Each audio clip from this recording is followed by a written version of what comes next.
Le débat sur le nouveau code électoral continue de faire rage. Opposition et majorité continuent de se tirer la bourre sur la question dans ce journal. La réaction de l'APMP à l'annonce des actions que prévoit le chef de file de l'opposition. Les décideurs doivent s'impliquer davantage dans la lutte contre le cancer en Afrique. C'est l'appel lancé par les premières dames d'une douzaine de pays africains. C'était ce matin au cours du séminaire régional de haut niveau sur la promotion de la sensibilisation à la lutte contre le cancer. Et puis, 0 admis au CEP 2018 dans 127 écoles. L'information a été donnée par le ministre de l'Éducation nationale ce matin au cours du traditionnel point de presse du gouvernement, un exercice pendant lequel l'organisation du Hajj 2018 a été également évoquée. Voilà pour le sommaire. Mesdames et messieurs, bonsoir et bienvenue à ce 19h30.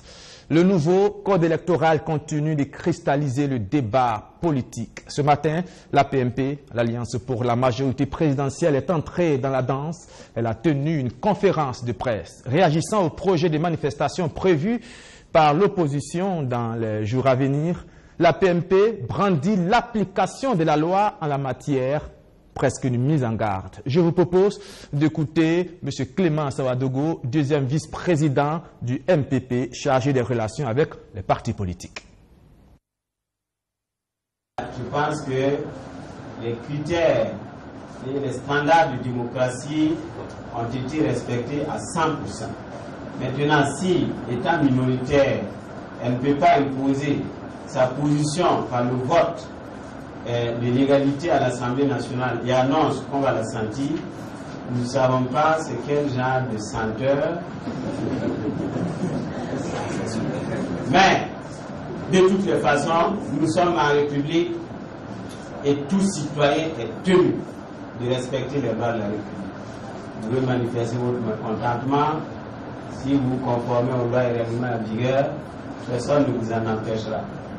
Le gouvernement du président Roch a fait la preuve qu'il est un gouvernement démocratique à 100%, tel qu'on n'en a jamais connu au Burkina Faso. En tout cas, depuis le retour à un processus démocratique dans les années 91. Et donc, je ne vois pas, nous nous offusquons en aucune manière de ce qu'on annonce si on veut faire des manifestations qui rentrent dans le cadre de la loi. Maintenant, c'est une volonté d'agitation fébrile inutile, une volonté de dérapage, une volonté de foutre la pagaille ou la merde, si vous permettez l'expression. Je pense que à ce moment-là, force devrait rester à la loi. Mais nous osons croire que l'opposition burkinabé restera en tout cas une opposition sereine, raisonnable, démocratique, qui accepte les règles du jeu démocratique. Évidemment, celui qui n'accepte pas les règles du jeu démocratique se livre à un autre combat dans lequel il peut courir aussi d'autres risques.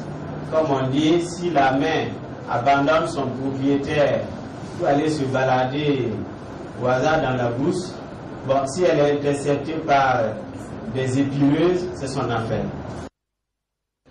Voilà pour ce qui est du débat sur le code électoral. Nous y reviendrons dans nos prochaines éditions. Sachez que plusieurs centaines de jeunes se réclamant du MPP ont annoncé leur démission du mouvement du peuple pour le progrès cet après-midi.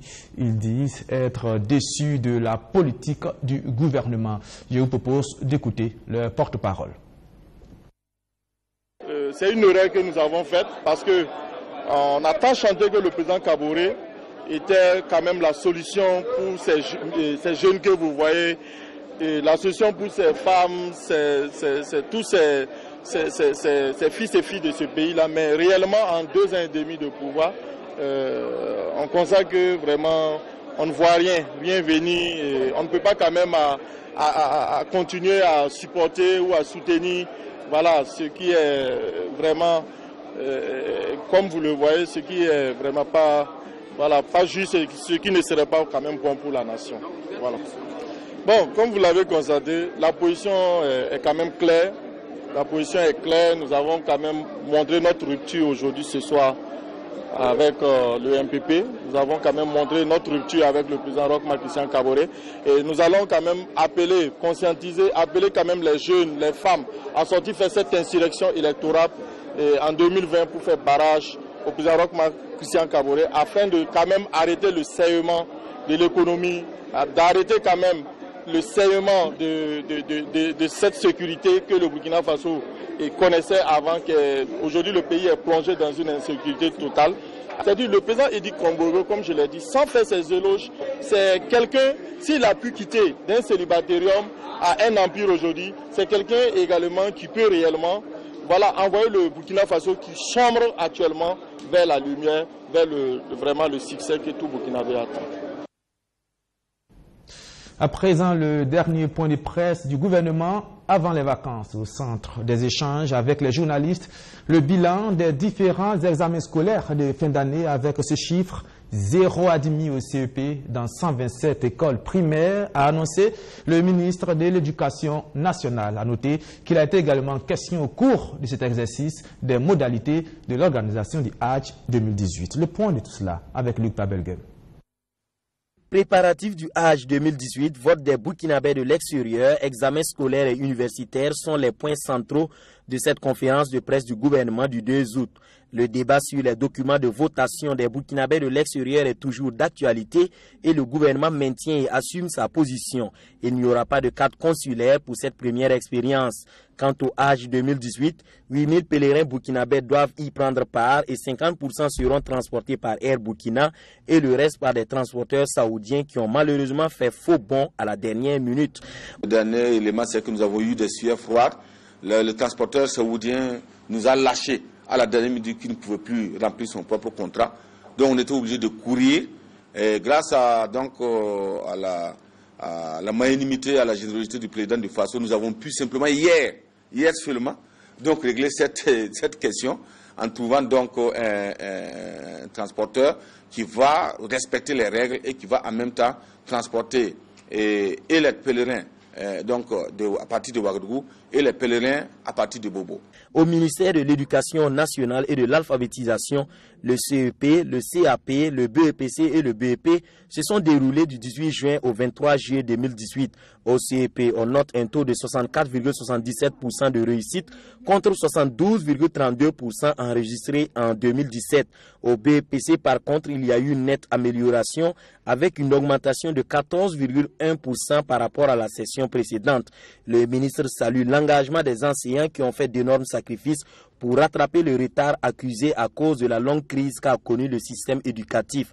Alors pour le certificat d'études primaires, il s'est déroulé du 19 au 27 juin 2018. Alors ce qu'il faut aussi dire qui est important, c'est que 972 écoles ont enregistré un taux de succès de 100%, contre 1253 en 2017, donc il y a une baisse.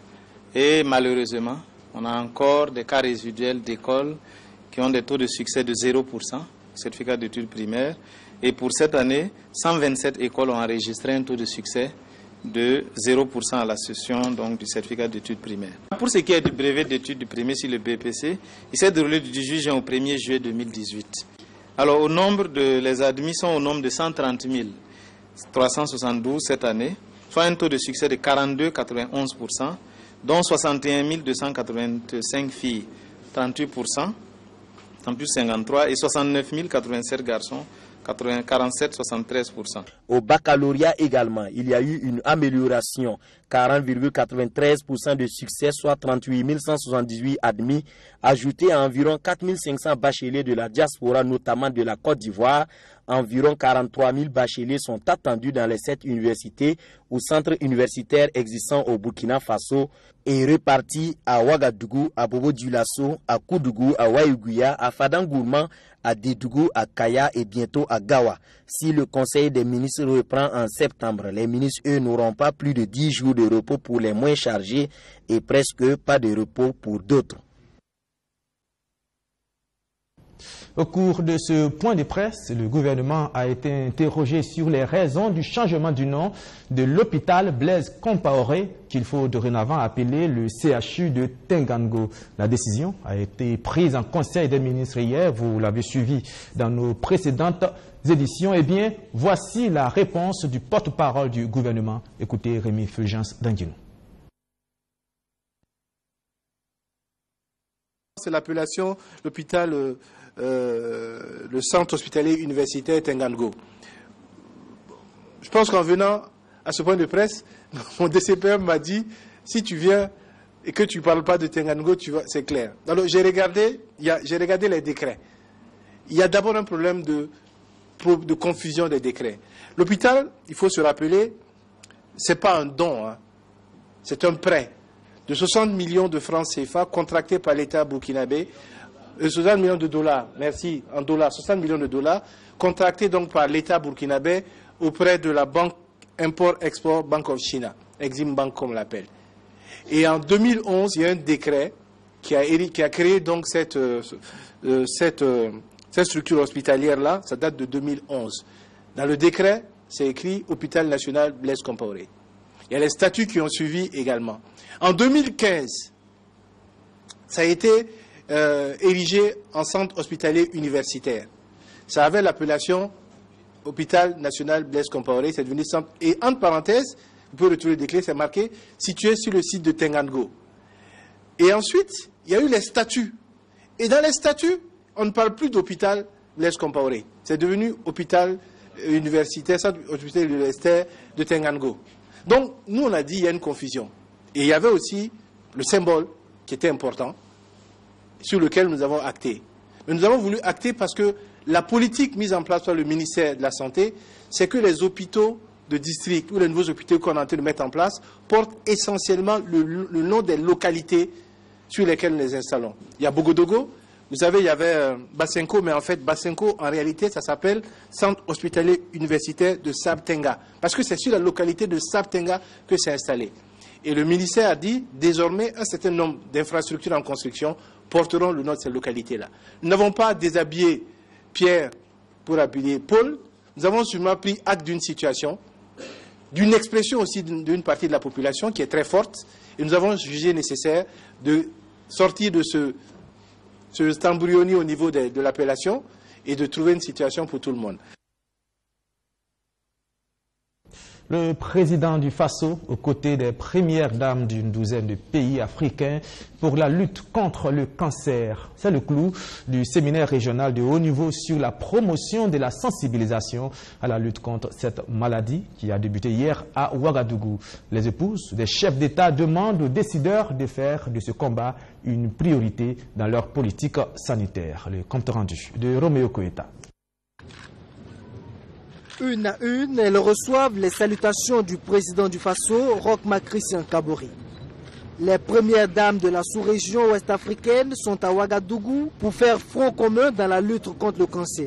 L'heure n'est plus aux forats et aux déclarations d'intention, il faut agir. Foi de Sika Kaboré, première dame du Burkina Faso, au regard, dit-elle, de la montée vertigineuse du fléau en Afrique et au Burkina Faso en particulier.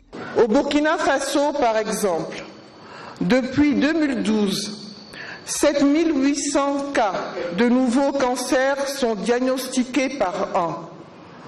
Plus de 6200 familles sont endeuillées chaque année du fait de cette maladie, soit environ 25 décès par jour ou alors un décès par heure.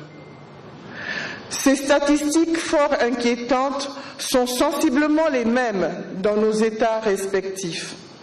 Dès lors, notre engagement commun a suscité la mobilisation générale de tous les acteurs de développement et en premier lieu les dirigeants de nos pays pour combattre ce fléau trouve tout son sens.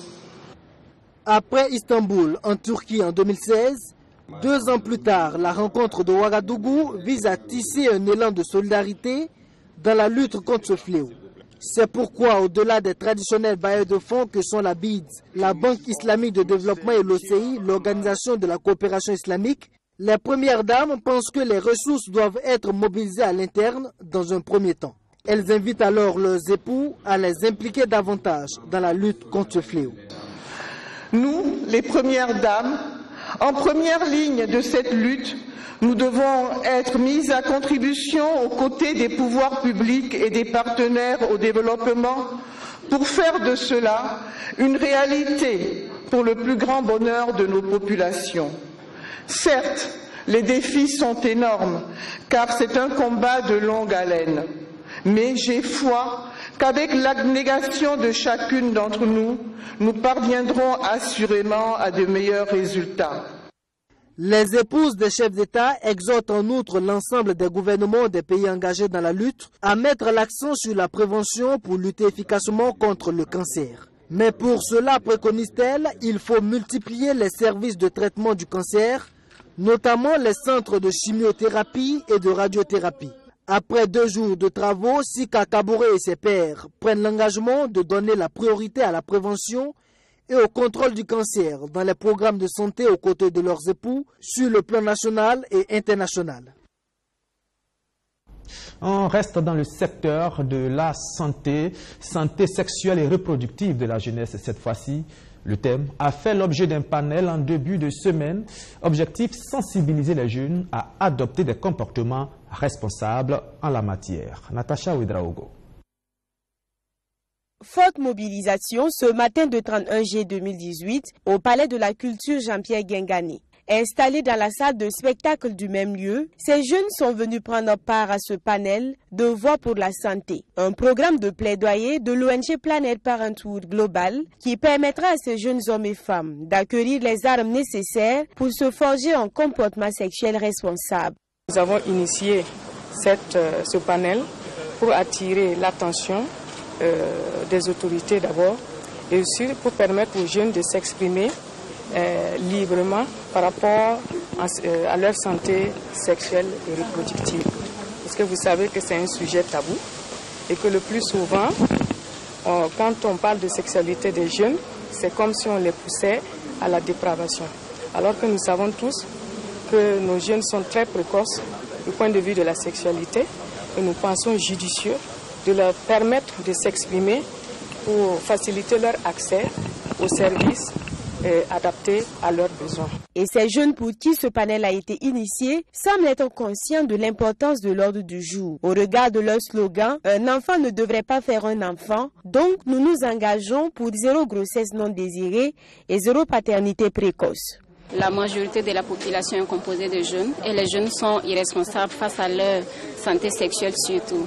Donc c'est pourquoi ce panel est une nécessité pour aider les jeunes à se responsabiliser afin de mieux prévoir leur avenir. Je pense que cela permettra aussi aux jeunes participants à cet atelier de prendre conscience que il est capital que nous, les jeunes, nous adoptions un comportement sexuel responsable. Je pense que les jeunes ici présents ont compris aussi qu'un enfant ne devrait pas faire un enfant. Cette activité, qui a réuni plus de 500 jeunes, s'inscrit dans le cadre de la commémoration de la Journée mondiale de la population, célébrée cette année au Burkina Faso sous le thème « Dividende démographique au Burkina Faso, faire de la planification familiale une réalité pour accélérer la transition démographique ». Elle a envie de ressentir ce plaisir que ses yeux contemplent dans ses films charnels. Et ce soir, alors, elle décide de se retourner quand le garçon d'en face lui dit « S'il te plaît, mademoiselle ». Ils sont plus de 25 000 jeunes catholiques venus de plusieurs pays de la sous-région ouest-africaine réunis à Ouagadougou pour les Journées nationales de la jeunesse qui ont débuté ce 1er août. Pendant 5 jours donc, ces jeunes vont communier autour du thème « Recherche la paix dans le pays où j'étais établi ». Madina Sieno. Entre discours, danse, lecture biblique et adoration, l'ambiance à cette 7e édition des Journées nationales de la jeunesse est aussi festive. Réunis dans l'enceinte de la cathédrale de Ouagadougou, 25 000 jeunes catholiques venus des pays de la sous-région prennent part à ces journées. 5 jours durant, ils vont réfléchir autour du thème « Recherche la paix dans le pays où je t'ai établi ». Le sens justement de cette journée, c'est de nous amener à nous pencher davantage sur cette question de paix, de nous retrouver pour réfléchir, pour penser notre vivre ensemble, comme je l'ai dit tout à l'heure. Au regard du contexte terroriste qui sévit actuellement dans la sous-région, il est important que les jeunes cultivent la paix autour d'eux. Et cette rencontre de Ouagadougou est un pas vers la promotion de la paix. Alors donc la paix est extrêmement nécessaire pour que nous puissions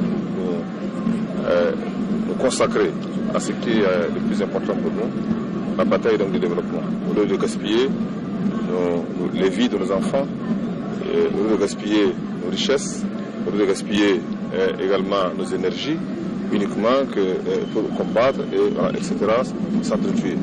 Alors je pense que le thème qui a été retenu aujourd'hui pour cette septième journée de la jeunesse est extrêmement approprié pour le Burkina Faso et pour les pays de la sous-région. Vous avez vu, ce thème-là, c'est la recherche de la paix dans les pays où j'étais établi. C'est extrêmement important. Donc, c'est pourquoi je voudrais donc dire que le gouvernement est vraiment solidaire de ce thème-là et également de l'engagement des jeunes à œuvrer partout où ils sont pour la paix. Au menu de cette journée nationale de la jeunesse, une grande conférence sur la paix, une soirée spirituelle, un grand concert interreligieux et la pose de la première pierre du monument de la jeunesse pour la paix, prévue ce 2 août. Le Conseil national de secours d'urgence et de réhabilitation a tenu sa 11e session ce 1er août.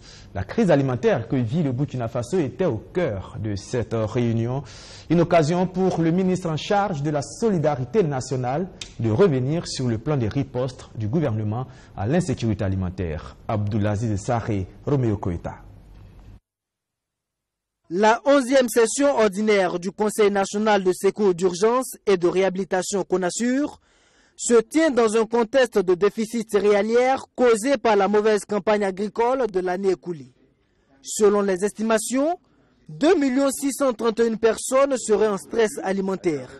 Le gouvernement burkinabé s'est engagé à apporter un plan de réponse aux populations vulnérables à l'insécurité alimentaire. Vous savez que le 2 mai dernier, le Conseil de ministres a validé un plan de réponse et de soutien à l'insécurité alimentaire et aux personnes vulnérables. Nous avons mis sur ce plan, nous avons identifié des zones rouges où nous avons déjà commencé à faire des distributions gratuites de vivres. En plus de cela, nous avons mis, la SONAGES a mis à notre disposition bientôt, et nous allons le valider tout de suite à cet atelier, 17 000 tonnes de vivres à prix social qui serait de 5 000 francs le prix pour certaines zones. Donc tout cela nécessite aussi des efforts de chaque ministère, aussi des efforts des acteurs, les gouverneurs, les directeurs régionaux et tout. Donc nous allons travailler ensemble à pouvoir répondre à toute cette à ce stress alimentaire et surtout à pouvoir disponibiliser ces vivres au plus vite pour ces populations. Selon la ministre en charge de la solidarité nationale en 2017, ce sont seulement 51 369 personnes vulnérables au plan alimentaire qui ont été prises en charge par le CONASUR, un bilan qu'elle trouve peu satisfaisant. Vous savez, nous ne pouvons pas être satisfaits parce qu'il y a toujours des personnes qui sont pas atteintes et nous sommes un peu désolés pour cela. Mais quand on regarde les acquis, nous avons beaucoup travaillé à vraiment mettre les gens dans une sécurité. Donc ça, c'est déjà satisfaisant. Mais comme on dit, on ne peut pas se complaire dans l'insuffisance. Nous allons travailler à faire mieux et vraiment pour que tous les Burkinabés soient en sécurité physique, alimentaire au Burkina Faso. Telle est vraiment la feuille de route du président du Faso et c'est ce qu'il nous a demandé de faire et nous allons travailler à cela. Placé sous le thème crise alimentaire et nutritionnelle au Burkina Faso, contribution et rôle des acteurs, il est attendu de cette 11e session du CONASUR des propositions et recommandations pertinentes qui contribueront à la réflexion sur l'efficacité des défis à relever. Tournée de sensibilisation et d'information de la Chambre de commerce et d'industrie auprès des opérateurs économiques dans les régions du Burkina Faso. Ce matin, la délégation de la CCIBF était à Zignaré, dans le plateau central. Rémi Lambert-Nébier pour le compte rendu. Le conseil régional du plateau central grouillant de petits commerçants et d'opérateurs économiques. La région accueille la caravane de sensibilisation et d'information de la Chambre de commerce et d'industrie du Burkina Faso. Elle est à Zignaré pour porter à la connaissance des acteurs du secteur privé du plateau central toutes les initiatives qu'elle a entreprises pour rendre l'activité économique au Burkina Faso florissante. Il y a des gens qu'il faut former, il faut les informer sur le point de vue des microfinances, des petits crédits qui puissent arriver à aider tout ce monde-là. Ensuite, il y a le problème de la fiscalité.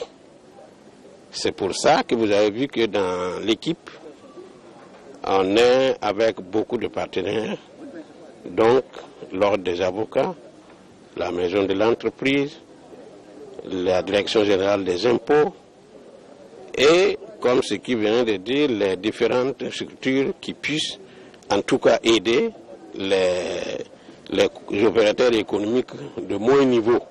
En 24 heures de séjour dans la région, la caravane inscrit à son programme une rencontre B2B de communication sur les dispositifs d'appui au secteur privé et des consultations juridiques et fiscales. Des activités très attendues à en croire le président de la délégation consulaire du plateau central. C'est le fait que la maison de l'entreprise, à travers le CEFOR, va faciliter l'octroi des registres de commerce et naturellement aussi des cartes professionnelles. Et ce que je retiens, et je dirais même que c'est le plus important encore, surtout au niveau de la région du plateau central, c'est surtout l'aspect financement. Et pas de gros financement. Il y a certains, des femmes et des hommes, qui ont besoin simplement d'un minimum pour pouvoir décoller. Et ils sont nombreux. À travers les avocats, vous savez que tout bon opérateur économique doit avoir un conseil. Des avocats, c'est très important et nous remercions le bâtonnier par rapport à ça. Pour le gouverneur, le passage de cette caravane dans sa région est très important et marquera le passage à l'ère du formel. Et tout cela est à saluer et procédera bien évidemment à légitimer un peu toutes ces structures-là qui sont peut-être pour la plupart, pour beaucoup d'entre elles dans l'informel, mais cela va procéder également à permettre à la région de faire entrer beaucoup de recouvrements au niveau des impôts, étant donné que l'informel aura tendance plus à disparaître. Débutée en mi-juillet, l'étape de Zignaré est la dernière d'une série qui a fait le tour des 12 autres régions. La Chambre de commerce et d'industrie du Burkina Faso envisage dans les mois à venir aller encore au plus près des acteurs du secteur privé par des rencontres de sensibilisation et d'information dans les différentes provinces. Voilà, et c'est la fin de ce journal. Merci de l'avoir suivi. Je vous retrouve demain à la même heure, 19h30, pour une autre session d'information. Merci de votre fidélité.